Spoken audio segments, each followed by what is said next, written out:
चलिए फिर आज थोड़े से क्वेश्चन देखते हैं भैया जनरल साइंस के। तो क्वेश्चन नंबर 46 में क्या लिखा हुआ है देखते हैं इसको। Consider the following statements. The sky appears blue due to the scattering of light. दूसरा स्टेटमेंट है 7 colours of rainbow is produce due to scattering of light. फिर थर्ड स्टेटमेंट है द सन अपीयर्स और looks red during sunrise on account of scattering of light. ठीक है, एक बार फिर से देख लो। Consider the following statement. The sky appears blue due to the scattering of light. 7 colours of rainbow is produced due to scattering of light. The sun appears or look red during sunrise on account of scattering of light. तो बोला हुआ out of the above statement क्या सिर्फ पहली सही है? Only 1 is true. 1 and 3 are correct. Only 2 is correct और 2 and 3 are correct. तो आंसर है इसका बी। आंसर क्या है इसका? बी। बी मतलब 1 and 3 करेक्ट है। बी मतलब 1 and 3 करेक्ट है, मतलब पहला वाला करेक्ट है और आपके पास तीसरा वाला करेक्ट है। पहली वाली स्टेटमेंट क्या है? The sky appears blue due to the scattering of light.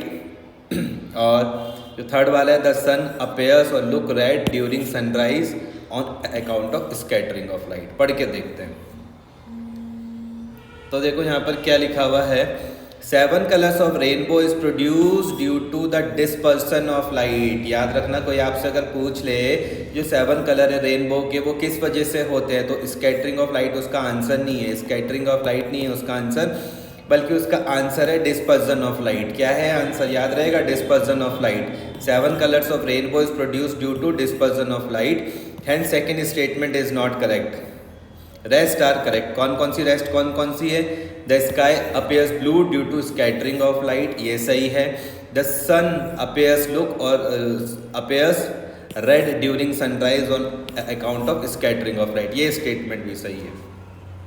When light passes from one medium to another, then a part of a light is observed by particles of the medium preceded by its subsequent radiation in a particular direction। ठीक है, एक और question देखते हैं। Those atoms in which the number of protons is same. ध्यान से समझना क्या बोला हुआ।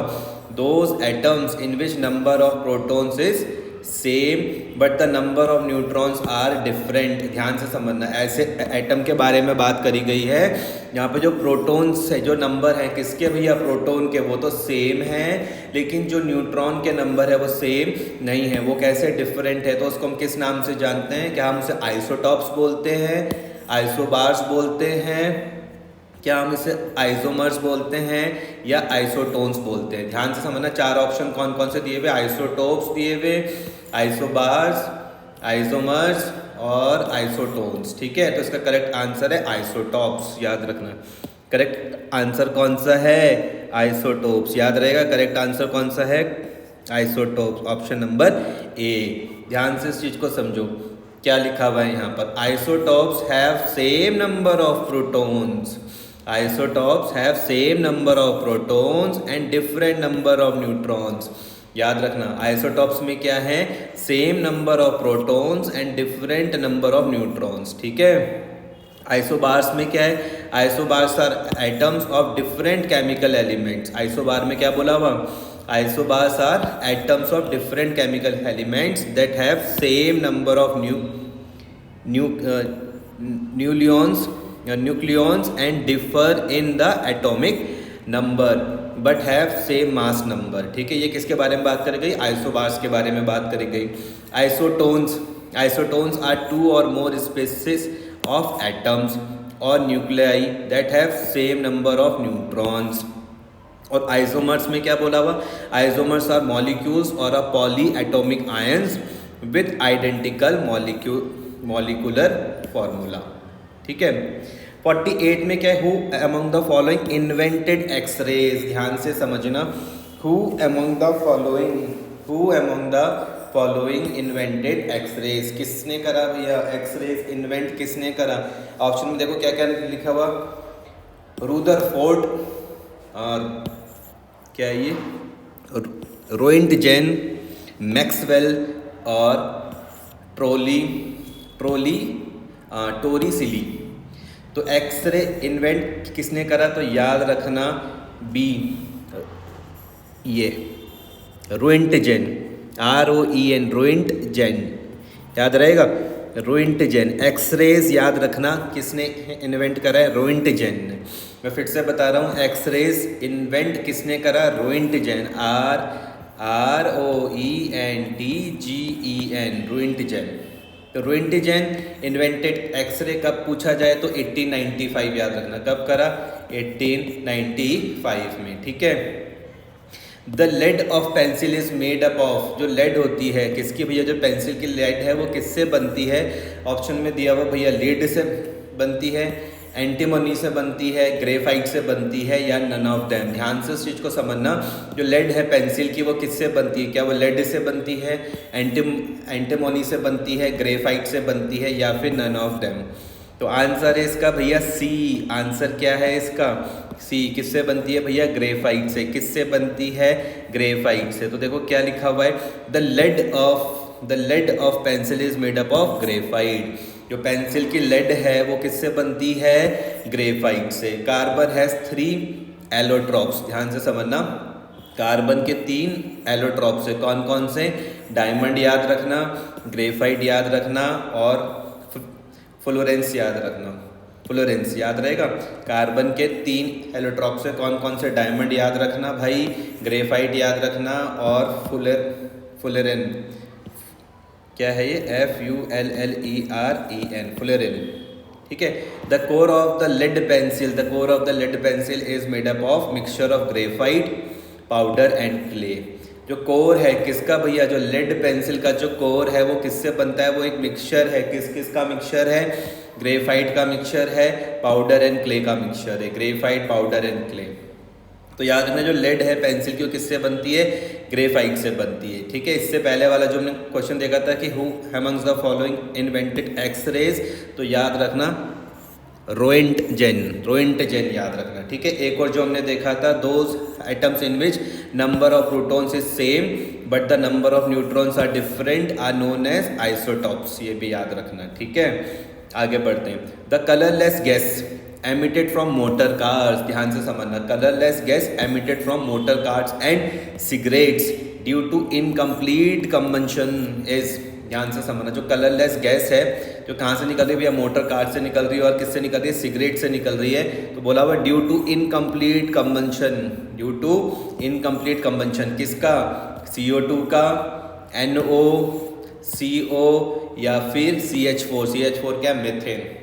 आंसर है भैया इसका क्या, CO मतलब होता है कार्बन मोनोऑक्साइड, याद रखना, कार्बन मोनोऑक्साइड। आंसर क्या है इसका, C, carbon monoxide is the colourless gas, याद रखना। कार्बन मोनोऑक्साइड क्या है भैया, कलरलेस गैस है which is emitted from motors cars and cigarette due to incomplete combustion, ठीक है। कार्बन मोनोऑक्साइड याद रहेगा, is a colourless gas which is emitted from motor cars and cigarette due to incomplete combustion. CO consist of 1 carbon of atom and 1 oxygen atom connected by a triple bond. याद रख लो CO के बारे में क्या बोला गया, इसमें 1 carbon atom है और 1 ऑक्सीजन एटम है, जो किससे कनेक्ट है, एक ट्रिपल बॉन्ड से कनेक्ट है। Which of the following is lighter than water, भैया वाटर से लाइटर क्या है, एल्युमिनियम, सोडियम, मैग्नीशियम, या फिर मैग्नीज। ध्यान से समझना कि वाटर से लाइटर क्या है, क्या एल्युमिनियम, सोडियम, मैग्नीशियम, या फिर मैग्नीज। तो क्या लिखा हुआ, among the given option sodium is lighter than water. जो ये ऑप्शन दिए हुए उसमें से सोडियम क्या है भैया, लाइटर है। किससे लाइटर है भैया, वाटर से लाइटर है। इन ऑप्शन में से जो सोडियम है वो क्या है, लाइटर है। किससे लाइटर है भैया, वाटर से लाइटर है। Among the given option, sodium is lighter than water. Sodium is a chemical element with the symbol Na. Sodium का याद रहेगा, सोडियम क्या है भैया, केमिकल एलिमेंट है जिसका सिंबल Na है, याद रहेगा Na। और जो उसका एटॉमिक नंबर है वो क्या है, 11 है, याद रखना। सोडियम का एटॉमिक नंबर कोई पूछ ले तो भैया बोलना 11। सोडियम का एटॉमिक नंबर कोई पूछ ले तो कितना बोलोगे?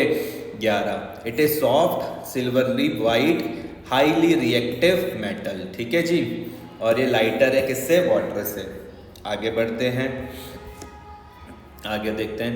विच of the following three condition are most significant for the germination of a seed? ध्यान से समझो। Which of the following three conditions are most significant, किस लिए? For the germination of seed. पहला सॉइल वाटर ऑक्सीजन, दूसरा water ambient temperature और ऑक्सीजन, तीसरा एम्बिएंट टेम्परेचर ऑक्सीजन और CO2, फिर उसके बाद टेम्परेचर ऑक्सीजन और सनलाइट। करेक्ट आंसर है भैया बी में है वाटर एम्बिएंट टेम्परेचर और ऑक्सीजन। करेक्ट आंसर कौन सा है? करेक्ट आंसर है भैया बी, याद रहेगा। करेक्ट आंसर कौन सा है? बी, वाटर एम्बिएंट टेम्परेचर और ऑक्सीजन, याद रहेगा। क्या बोला? Which of the following three condition are most significant for the germination of seed? Answer क्या है इसका? वाटर एम्बिएंट टेम्परेचर और ऑक्सीजन। पढ़ के देखते हैं। लिखा हुआ water ambient temperature oxygen are three condition that are most significant for the germination of a seed. The beginning of the growth of a seed into a seedling is known as germination. कोई पूछ ले भैया germination क्या है, तो आप बोल सकते हो the beginning of the growth of a seed into seedling, उसको हम क्या बोलते हैं? जर्मिनेशन के नाम से हम जानते हैं। All seeds need water, water चाहिए भैया सबको, ऑक्सीजन चाहिए and the right temperature to germinate. कोई भी सीड है तो भैया क्या उसको वाटर चाहिए? हाँ जी। ऑक्सीजन चाहिए? हाँ जी। और राइट टेम्परेचर चाहिए काहे के लिए? जर्मिनेट होने के लिए। Dormancy is a state of suspended animation in which seeds delay germination until conditions are right for survival and growth। ठीक है, तो डॉर्मेंसी क्या है भैया? एक स्टेट ऑफ सस्पेंड है, स्टेट ऑफ सस्पेंड एनिमेशन है, जहाँ पे जो सीड्स है वो क्या कर देते हैं? डिले कर देते हैं किसको? जर्मिनेशन को। कब तक? until condition are right for survival and growth। ठीक है जी। 53 में क्या है कि which of the following group of animals are usually nocturnal in nature? Nocturnal in nature. Option में क्या दिया हुआ? House fly, bed bugs, parrot और मॉस्किटो, बैट्स, आउल्स, फिर है मॉस्किटो, स्पैरो, डियर, फिर है आउल, बैट्स और डॉग्स। तो क्या है? Which of the following groups of animals are usually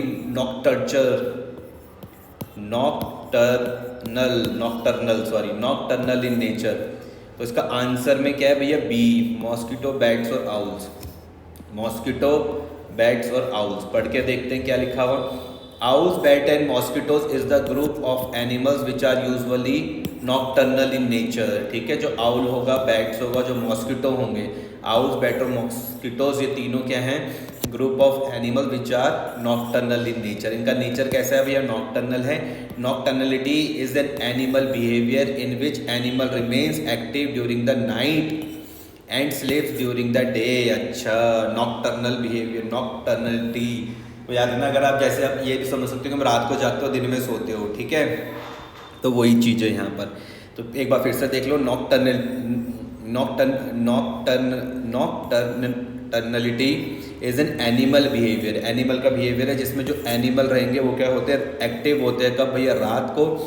और जो सोते हैं कब भैया? दिन के टाइम में सो जाते हैं। Creature that sleep during the day and are active at night are known as nocturnal. ठीक है, कोई भी क्रिएचर है जो भैया दिन में सो रहा है, स्लीप ड्यूरिंग द डे, और एक्टिव हो जाता है भैया वो रात को, तो हम उसको क्या बोलते हैं? नॉक्टर्नल बोलते हैं। क्या बोलते हैं? Nocturnal. And they take the form of both predator and prey. ठीक है, दोनों फॉर्म में आपको देखने को मिलेंगे। प्रीडेटर्स के फॉर्म पर भी मिलेंगे और प्रे की फॉर्म पर भी मिलेंगे। अगला है स्लीपिंग सिकनेस डिजीज। एक डिजीज है, इसका नाम है स्लीपिंग सिकनेस डिजीज। किसके द्वारा होती है? Is caused bye deficiency of vitamin A, deficiency of calcium in body, increase in blood pressure and unicellular organism called trypanosoma। ध्यान से मेरी बात समझना। एक डिजीज के बारे में बात हो रही है, इसका नाम है स्लीपिंग सिकनेस डिजीज। ये किस कारण होती है? कॉज्ड बाय, तो आंसर है इसका D, an unicellular organism called trypanosoma, याद रखना ट्राइपेनोसोमा याद रहेगा। क्या लिखा हुआ, sleeping sickness disease is caused by an unicellular organism, उसका नाम क्या है, trypanosoma. Human African trypanosomiasis also known as sleeping sickness, is a vector borne parasite disease. कोई पूछ के भैया किस तरीके की डिजीज है, तो ये भी बता देना वेक्टर बॉर्न पैरासाइट डिजीज है। कैसी डिजीज है, वेक्टर बॉर्न पैरासाइट डिजीज है। कौन सी, ये स्लीपिंग सिकनेस जो डिजीज है, ठीक है, किसके कारण हो रही है, cause by an unicellular organism जिसका नाम क्या है, ट्राइपेनोसोमा। और जो ह्यूमन अफ्रीकन ट्राइपेनोसोमेसिस है उनको हम किस नाम, also known as sleeping sickness के नाम से भी हम जानते हैं। और ये एक तरीके की वेक्टर बॉर्न डिजीज है, वेक्टर बॉर्न पैरासिटिक डिजीज है, ठीक है जी। It is caused by infection with protozoans parasites belonging to the genus trypanosoma, ठीक है। 55 में देखते हैं कि name the scientist who discover that malaria is caused by protozoa called plasmodium. ध्यान से समझना, उस साइंटिस्ट का नाम पूछ रहे हैं, कौन, क्या बोल रहे हो, साइंटिस्ट का नाम बताओ जिसने क्या करा था भैया, डिस्कवर करा। क्या डिस्कवर करा, कि जो मलेरिया है वो किसके द्वारा होता है, प्रोटोजोआ के द्वारा होता है। जो मलेरिया है वो किसके द्वारा होता है, प्रोटोजोआ के द्वारा होता है, जिसका नाम है प्लाज्मोडियम। ऑप्शन में दिया हुआ G.J. मेंडल, ई हैकल जूलॉजिस्ट, सर रोनाल्ड रोज और डार्विन। तो इसमें क्या लिखा हुआ, अल्पांजो लेवेरन, क्या नाम है, Alphonse Laveran discovered that malaria is caused by protozoa parasite plasmodium in 1880. He discovered plasmodium and gets Nobel Prize in 1907. Sir Ronald Rose in 1897. A doctor in Indian Army established that malaria parasite is transmitted by the bite of a female Anopheles mosquito, and in 1902 he got a Nobel Prize for this discovery. ठीक है जी, यहाँ तक बात समझ में आ रही है। आगे, the scientific study of insect is known as, insect की अगर हमको स्टडी करनी है, साइंटिफिक स्टडी किसकी भैया, इंसेक्ट्स की। अगर आपको इंसेक्ट्स की साइंटिफिक स्टडी करनी है तो आप उसे किस नाम से जानते हो, तो इच्थेयोलॉजी या एंटोमोलॉजी या पैरासिटोलॉजी या मेलेकोलॉजी। तो आंसर इसका बहुत आसान है, एंटोमोलॉजी, याद रखना आंसर इसका बहुत आसान है, एंटोमोलॉजी। साइंटिफिक स्टडी किसकी, इंसेक्ट्स की, तो याद रखोगे एंटोमोलॉजी, कोई दिक्कत तो नहीं है। लिखा हुआ entomology is a branch of zoology. Entomology किसकी ब्रांच है भैया, जूलॉजी की ब्रांच है, dealing with the scientific study of insects. समझ में आ गया, एंटोमोलॉजी किसकी ब्रांच है भैया, जूलॉजी की ब्रांच है, ठीक है। यहाँ पे क्या कर रहे हैं हम, साइंटिफिक स्टडी कर रहे हैं किसकी भैया, इंसेक्ट्स की। Basically entomology is the study of insects and their relationship to humans, the environment and other organism. And entomologist is a scientist who studies insect. Entomologist कौन है भैया, वो साइंटिस्ट है जो क्या स्टडी करता है, इंसेक्ट्स को स्टडी करता है, ठीक है जी। आगे, the cause of spoiling of milk is, the cause of spoiling of milk is, क्या क्या बोला, लैक्टोबासिलस, एस्परजिलस, सुडोमोनास या स्टेफिलोकोकस। क्या क्या नाम है, बहुत खतरनाक से नाम है, अगर पढ़ के देखते हैं। The cause of a spoiling of milk is Pseudomonas, ये रहा सीडोमोनास, ठीक है। क्या है देखते हैं। Spoilage of milk and milk products result from growth of fermentation bacteria when storage temperature are sufficient high for psychrotrophs. Heat resistance proteinases of psychotropic bacteria cause spoilage in processed milk because of enzymes retaining activity after the heat treatment. About 65 to 70% of psychotropic microorganism in raw material is Pseudomonas species, ठीक है। आगे, seal belongs to the family of, seal belongs to the family of, answer दिया हो भैया fish, birds, reptiles या फिर mammals. आसान है इसका आंसर, हम बोलेंगे भैया मैमल्स। किससे? मैमल्स से, याद रहेगा। क्या बोला हुआ? Seals are semi aquatic mammals. जो सील्स हैं आपके वो कौन है? सेमी एक्वेटिक मैमल्स हैं, that are in a group of pinnipeds. Pinnipeds meaning fin footed. Seals have fins, flippers instead of legs and are beautifully adapted for life in the water. They live chiefly in old seas and whose body shape is round at the middle and tapered at the ends. Is adapted to swift and graceful swimming. ठीक है जी। आगे, the hardest part of human body is, hardest part of human body is bone, enamel, dentin, cementum. याद रखना, enamel is the hardest substance in human body. याद रहेगा, जो hardest part है ह्यूमन बॉडी में याद रखना एनिमल, ENAMEL, एनिमल। तो आंसर इसका क्या हो जाएगा भैया? बी हो जाएगा। क्या हो जाएगा? बी हो जाएगा, एनिमल। ठीक है, पढ़ के देखते हैं क्या लिखा हुआ है। लिखा हुआ, enamel is the hardest substance in the human body but it does not grow back once it's lost. अच्छा, the tooth enamel is made of calcium phosphate. All teeth have 3 layers, enamel, dentine and pulp. ठीक है, सारे के सारे teeth की 3 layer याद रख लो, animal याद रखना, डेंटाइन याद रखना और पल्प याद रखना। ठीक है, the animal is the outer most layer and is primarily made of calcium phosphate minerals. कोई पूछ ले कि भैया एनिमल किससे बना हुआ है, जो हम बोलेंगे आउटर मोस्ट लेयर है भैया, और ये प्राइमरली किससे बनी हुई? कैल्शियम फॉस्फेट मिनरल से बनी हुई। ठीक है जी। The number of chromosomic pairs, याद रखना, the number of chromosome pairs found in cells of human body. The number of chromosome pairs found in cells of human body is कितना?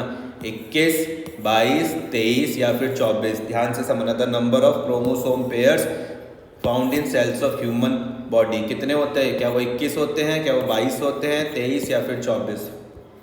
तो आंसर है इसका सी। कितने होते हैं? 23। कितने होते हैं? 23। आंसर कौन सा है भैया? सी। पढ़ के देखते हैं क्या लिखा हुआ। The total number of chromosomes in the human cell is 23 pair. The total number of chromosomes in the human cell is 23 pairs. Humans have 23 pairs of chromosomes for a total of 46 chromosomes, in which 22 pairs of chromosomes are same in male and female and homologous to each other in pair. They are collectively known as autosomes.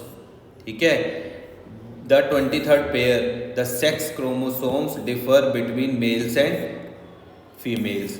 These chromosomes are known as heterosomes. ठीक है, समझ में आ गया। तो total number of chromosomes जो human cell में वो कितने होते हैं? 23 पेयर होते हैं। 23 पेयर ऑफ क्रोमोसोम्स होते हैं। तो टोटल कितने हो गए? 46 क्रोमोसोम्स हो गए। इसमें से जो 22 पेयर है क्रोमोसोम्स के वो तो भैया सेम है, मेल और फीमेल में सेम है। ठीक है, तो इनको हम होमोलोगस बोलते हैं, homologous to each other in pair.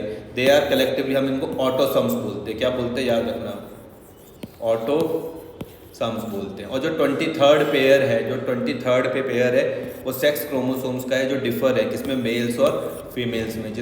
इस क्रोमोसोम्स को हम किस नाम से जानते हैं? हेट्रोसोम्स के नाम से जानते हैं। ठीक है, एक और question, the enzymes which helps in digestion of milk protein is. क्या पूछे? उस एंजाइम का नाम बता दो जो आपकी मदद करता है किस चीज़ में? डाइजेशन ऑफ मिल्क प्रोटीन में। Pepsin, trypsin, rennin, erythrin. याद रखना, उस एंजाइम के बारे में पूछ रहे हैं जो हेल्प करेगा किस चीज़ में भैया? डाइजेशन ऑफ मिल्क प्रोटीन में हेल्प करेगा। उसका नाम क्या है? क्या उसका नाम पेप्सिन है, ट्राइप्सिन है, रेनिन है या फिर एरिथ्रिन है? तो आंसर है इसका क्या भैया? रेनिन। आंसर क्या है इसका? रेनिन। मतलब कौन सा? सी वाला। कौन सा? मतलब सी। ठीक है, तो लिखा हुआ रेनिन, नोन ऑल्सो एज क्राइमोसिन। याद रखना, रेनिन को आप किस एक और नाम से जानते हो? क्राइमोसिन के नाम से जानते हो। Is the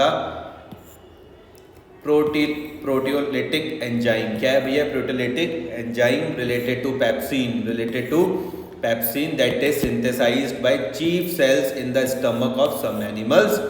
it's roles in digestion is to curdle or coagulate milk in the stomach, a process of considerable importance in the very young animals। ठीक है, आगे the maximum weight of human body is on account of, किस वजह से होता है? जो maximum weight है ह्यूमन बॉडी को किस वजह से है? क्या वो बोन्स के वजह से है? क्या वो वेरियस बॉडी ऑर्गन्स के वजह से है? क्या स्किन मसल्स ऑर्गन्स के वजह से है?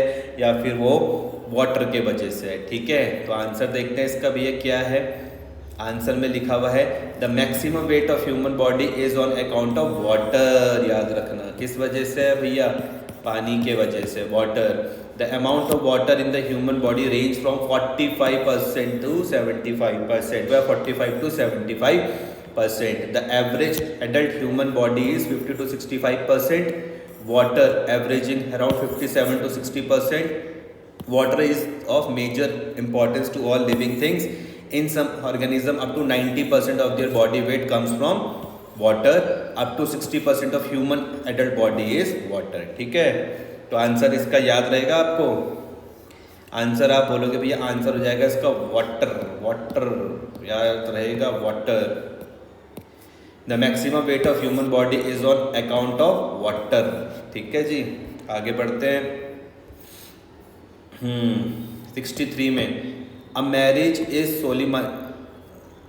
solemnized between color blind male। ध्यान समझना, कलर ब्लाइंड कौन है? मेल है, with a normal female whose parents' eyesight was also normal। A marriage is solemnized between color blind male with a normal female whose parents' eyesight was also normal। Then what percentage of children born with have the probability of being color blind? ठीक है, 25% होगा, 50% होगा, 100% होगा, या फिर 0% होगा। Answer इसका है भैया 50%। आंसर क्या है इसका? 50%।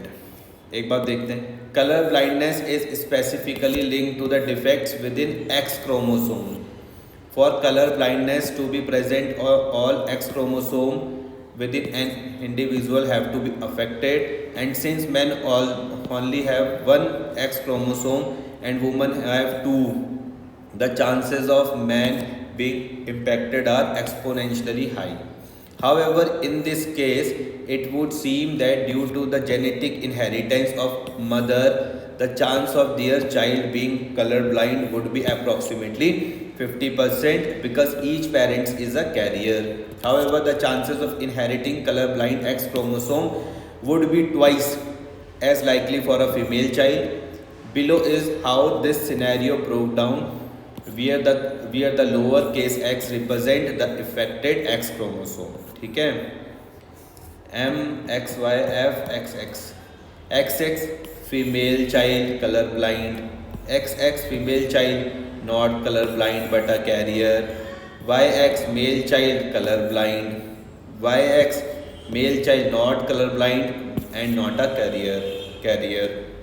So the correct answer is 50%। एक और है, the red colour of RBC is due to, किस वजह से होता है? तो ये तो बहुत सिंपल है, हर किसी को पता है, हीमोग्लोबिन के वजह से होता है। किसके वजह से होता है भैया? हीमोग्लोबिन के वजह से होता है। आंसर में ऑप्शन में क्या दिया था? क्यूटिन, क्लोरोफिल, हीमोसाइनिन और हीमोग्लोबिन। जो रेड कलर है RBC का किस वजह से है? तो याद रखना हीमोग्लोबिन। हीमोग्लोबिन जिसको हम HB और HGB के नाम से भी जानते हैं, is an iron containing protein. Haemoglobin क्या है भैया? याद रहेगा, क्या बोलोगे भैया? आयरन कंटेनिंग प्रोटीन है। क्या हीमोग्लोबिन क्या है? Iron containing protein present in erythrocytes or red blood cells RBC of almost all vertebrates। ठीक है, each hemoglobin is made up of 4 subunits, 2 alpha subunits and 2 beta subunits। ठीक है, each subunit surrounds the central hemigroup that contains iron and binds to one oxygen molecule। The blood cells are red due to the interactions between iron and oxygen। Hence the red color of the red blood cells is due to the presence of hemoglobin. एक और question देखते हैं, yeast and mushroom, yeast and mushrooms are, क्या वो algae होते हैं, क्या वो जिम्नोस्पर्म होते हैं, क्या वो फंगाई होते हैं, क्या वो ट्यूबरोसिस रूट्स होते हैं। ठीक है, जो यीस्ट है और जो मशरूम है वो क्या होते हैं, क्या वो एल्गी होते हैं, क्या वो जिम्नोस्पर्म होते हैं, फंगाई होते हैं, या फिर ट्यूबरो रूट्स होते हैं। तो आंसर है इसका भैया फंगाई। क्या होते हैं, फंगाई। क्या होते हैं, फंगाई। जो यीस्ट और जो मशरूम्स है, ध्यान से समझना, जो यीस्ट है और जो मशरूम्स है वो क्या होते हैं, फंगाई होते हैं। क्या होते हैं, fungi. Fungi are multi cellular, और याद रखना जो फंगाई होंगे वो क्या होंगे, मल्टी सेलुलर होंगे, यूकारियोटिक होंगे, यूकारियोटिक हेटेरोट्रॉप्स होंगे, दैट एक्वायर ये न्यूट्रिएंट्स बाय एब्जॉर्प्शन। ठीक है, they feed on dead or decaying organic matter और डिपेंड्स ऑन होस्ट ऑर्गेनिजम्स। ठीक है, जो यीस्ट होगा और जो मशरूम्स होगा क्या होते हैं, क्या वो एल्गाई होते हैं, क्या वो जिम्नोस्पर्म होते हैं, क्या वो फंगाई होते हैं, क्या वो ट्यूबरस रूट्स होते हैं। तो आंसर याद रखना, जो यीस्ट है और जो मशरूम है दोनों क्या होते हैं, फंगाई होते हैं। ठीक है, फंगी होते हैं, fungi. Yeast and mushrooms are fungi. Fungi are multi cellular होते हैं, eukaryotic heterotrophs that acquires their nutrients by absorption, से वो अपने न्यूट्रिएंट्स लेते हैं। ठीक है, they feed on the dead or decaying organic matter और depends on host organisms. Insulin is produced by the, insulin किससे प्रोड्यूस होता है, islets of Langerhans, pituitary glands, thyroid glands, adrenal glands. ठीक है, insulin is produced by the किससे, islets of Langerhans, pituitary glands, thyroid glands और adrenal gland. तो answer क्या है भैया इसका, देखते हैं। Insulin is produced by islet of Langerhans. क्या है ये, बहुत खतरनाक सा लग रहा है, islet of Langerhans, islet of Langerhans मतलब ऑप्शन नंबर इसका फर्स्ट है, स्लेट्स ऑफ लैंगरहांस। ठीक है जी, देखते हैं क्या लिखा हुआ है। The islet of Langerhans contains 4 cells types that each secrete a different peptide. Alpha cell secrete glucagon, beta cell secrete insulin, delta cell secrete somatotine, पता नहीं क्या है, टटीन, और PP और F cell secrete pancreatic polypeptide. ठीक है, एक computer का भी बीच में आ गया, चलो इसको भी ले लेते हैं। In computers the types of memory is semiconductor, magnetic, server और optical. Choose the correct answer using the codes below. ठीक है, पहला है 1 and 2, 1 और 2, 1 and 2 मतलब सेमीकंडक्टर और मैग्नेटिक, फिर 2 और 3 मतलब मैग्नेटिक और सर्वर, फिर 1, 2 और 4 मतलब सेमीकंडक्टर, मैग्नेटिक और ऑप्टिकल, या ऑल ऑफ 4 मतलब सेमीकंडक्टर, मैग्नेटिक, सर्वर और ऑप्टिकल। तो आंसर है इसका भैया सी, आंसर है भैया सी। आंसर क्या है इसका, सी, 1, 2, 4 मतलब सेमीकंडक्टर्स, मैग्नेटिक और ऑप्टिकल। क्या लिखा हुआ, semiconductors, magnetic and optical are the types of memory in a computer. In computer the types of memory is semiconductor, magnetic and optical are the types of memory in a computer. In computing, a server is a piece of a computer hardware of software. In computing, a server is a piece of computer hardware. server क्या है भैया, एक piece of computer hardware है of software that provides functionality for other programs or devices. In computing, a server is a piece of computer hardware or software that provides functionality for other programs or devices. ठीक है, एक और है 68. The word monitor is related to an ordinary operating system to give permission to the user. इसका कर लिया था हमने, ये इसका क्या था, 1, 2, 3 था ना इसका, 1 2 3 ठीक है। The word monitor is related to an ordinary operating system to give permission to the user to enter the program, to give permission to the user to run the program, to allow the user to make changes in the program। तो monitor का काम क्या है भैया? जो word monitor है वो किससे एसोसिएटेड है? Choose the correct answer using the codes given below. एक बार देखो फिर से ध्यान से क्वेश्चन पढ़ लो। The word monitor is related to an ordinary operating system to give permission to the user to enter the program, to give permission to the user to run the program, to allow the user to make changes in program. ठीक है, code में 1 and 2 है, 1 2 3 है, 1 3 4 है और all the 4 है। तो monitor is a display device of computer. Monitor क्या है भैया? एक डिस्प्ले डिवाइस है किसकी भैया? कंप्यूटर की। Computer monitor is a output device. अब आज के टाइम में तो टच वाले भी आ रहे हैं, तो आप टच को तो इनपुट डिवाइस के तौर पर भी देख सकते हो ना। ये पहले के था वैसे question.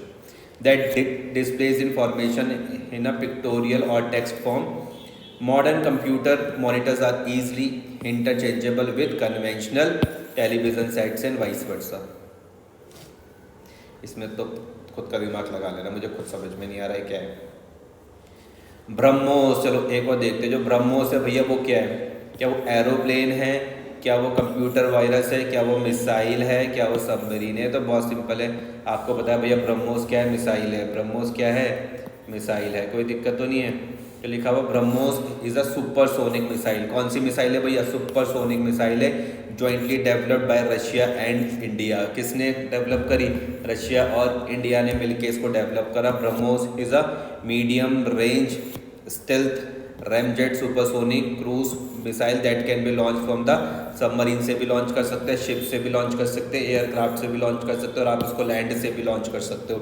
The name BrahMos is taken from the name of the 2 rivers, Brahmaputra of India and मोक्स्वा ऑफ रशिया। ठीक है, तो मिसाइल याद रखोगे। देखो ब्रह्मोस से आप मिसाइल याद रखो, फिर एक सुपरसोनिक मिसाइल याद रखना, फिर इसमें रशिया और इंडिया भी याद रखना। इंडिया से भैया ब्रह्मपुत्रा याद रखना, रशिया से तुम ये मोक्स्वा याद रखना। तो ब्रह्मोस आपको याद रहेगा। ठीक है, ब्रह्मोस याद रहेगा, या रशिया याद रहेगा, इंडिया याद रहेगा। ठीक है।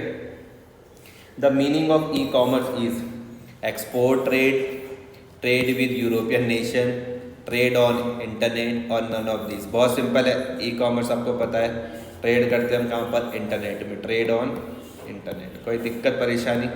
सिंपल है। E commerce covers a firms interaction with its customers and suppliers over the internet. E commerce, electronic commerce is the buying and selling goods and services. E commerce typically uses the web for at least a part of the transitions life cycle, although it may also use other technology such as email। ठीक है जी, बस यही था। एक और question है। The name ascribed to the first prototype of civil passenger aircraft।